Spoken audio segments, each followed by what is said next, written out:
I was born in Dhaka, East Pakistan. My father was working there at the time. My mother and I were along for the ride. My father worked overseas a lot. We spent our summers wherever my father's work took us. Indonesia, Bangladesh, Thailand, Singapore. We traveled extensively. Each summer a different country, a different culture, a different language, a different breakfast menu, different nursery rhymes. During the school year, we lived in Cambridge, Massachusetts. I went to the Little Red Nursery School around the corner. My sister's friend Katie lived across the street from the Little Red Nursery School around the corner. Katie was allowed to watch as much television as she wanted. My sister and I were allowed an hour a day. On Tuesday nights, we watched Laverne and Shirley and Happy Days. On Wednesdays, The $6 Million Man. Afterwards, we would take a bath and get ready for bed. A couple of times on warm nights, my mother came in and told us to put on our shoes and go outside because a car was on fire in front of our house. In flip-flops, we listened to the sirens get closer and watched the flames flirt with the trees in our front yard. Frank Savage lived in the duplex next door. He was married to his cousin Martha. Obadullah Khan was a close family friend who visited often. He was a Bangladeshi diplomat and a poet. One of Obadullah's many side projects was an English translation of the Quran. Frank was keenly interested in Obadullah's work. One day, as my mother was preparing dinner, she looked out the kitchen window to see Frank slaughtering a goat in his backyard. Frank's niece Kimberly was our babysitter. She split time with Amy Hoffman, Abby's daughter. My hair was stuck someplace between curly, frizzy, and straight. I wore a baseball cap every day for 9 years. My grandmother wore a hockey helmet for 2 years. I remember the day she fell down the stairs. I was about 5. Some people say she was never the same afterwards, but I was blinded by love and couldn't tell the difference. We used to have long conversations about her hockey helmet. I had 2 friends in the neighborhood, Billy and Sergi. One day we decided to start a pet store. At one point we had over 80 pets in our basement. Gerbils, hamsters, mice, turtles, fish, a rabbit, birds, snakes. We had no customers. I was second violin in our elementary school orchestra. Eric Henderson was first violin. I wanted to grow up to be a TV repairman. Sometimes after school I would take apart the family television and see if I could put it back together before my father got home. My mother taught me how to use a table saw. My favorite food was potatoes, baked potatoes, mashed potatoes, fried potatoes, potato chips, hash browns. In 9th grade I was the shortest kid in the class. I was also captain of the basketball team. I ruptured my Achilles tendon playing basketball. I remember writhing on the ground and screaming. The people I was with remember me sitting silently on the floor holding my ankle.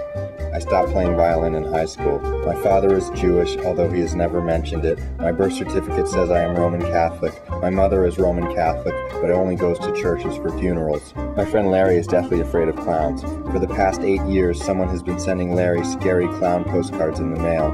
Larry is convinced that I am the one sending the postcards. I am not. In 1993, I watched the Branch Davidian compound burn to the ground on television. I flipped the channels looking for different camera angles. All the networks were broadcasting the same shot. I decided I wanted to see the site firsthand. I arrived in Waco on the 4th of July. What are you guys doing all this fuse?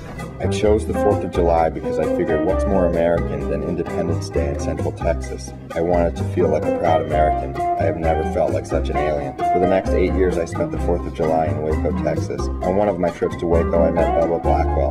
Bubba had just broken Evel Knievel's record of jumping over trucks on his Harley-Davidson motorcycle. Bubba and I went to church together.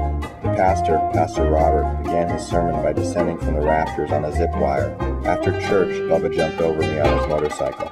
On the 2nd anniversary of the Branch Davidian tragedy, Timothy McVeigh bombed the Murrah building in Oklahoma City. After my second trip to Waco, I drove to Oklahoma City to view the wreckage. For the next 6 years, I spent the 5th of July in Oklahoma City. I worked as a printer for the photographer John Copeland. He passed away yesterday. He was a brilliant man. He was like a grandfather to me. My grandfather died the day I was born. I was born on May 16th. My aunt was born on May 16th. My great-grandmother was born on May 16th. Timothy McVeigh was initially scheduled for execution on May 16th. I went to Terre Haute, Indiana for the execution. The prison was surrounded by green pastures and state troopers. Because I wasn't permitted to point my camera at the prison until after McVeigh was euthanized, I took pictures of cows instead. In 1993, after O.J. Simpson was arrested, I baked a file in the cake and mailed it to him in prison. I had read that anything larger than a manila envelope would be returned to sender. I baked a vanilla cake, put a half-round bastard file inside, covered it with chocolate frosting, put it on a porcelain plate, sealed it in a cardboard box, and mailed it. When the trial was over, O.J. mailed me a letter thanking me for the kind thoughts, expressions of support, and beautiful gifts. In 1997, a flood filled my studio to the rafters with sewage. My work was destroyed. My tools were destroyed. After the flood, I moved to Los Angeles. My second day there, I was caught in a crossfire between the LAPD and a couple of carjackers. I practice yoga daily. I love spicy food. My favorite color is blue. The best advice anyone has ever given me is don't lose your sense of humor. I love travel. My work is travel. A different city, a different body of work. I'm obsessed with process. My work is process. Process is my work. Process is poetry. Poetry is process. Beginning, middle, end middle, beginning, middle, end, beginning, middle, middle, end, middle, middle, beginning, beginning, beginning, end, past, present, future, before, during, after, birth, life, death. Cause and effect, effect and cause. Juxtaposition is context. Context is everything. I make pictures, I make paintings, I make photographs, I make objects. All of my work is drawing. I draw where I came from, I draw where I'm going, I draw the past, present, and future. I draw on what I see, I draw from what I see, I draw in what I see. My name is Jonathan Kelly Gohar Hexner.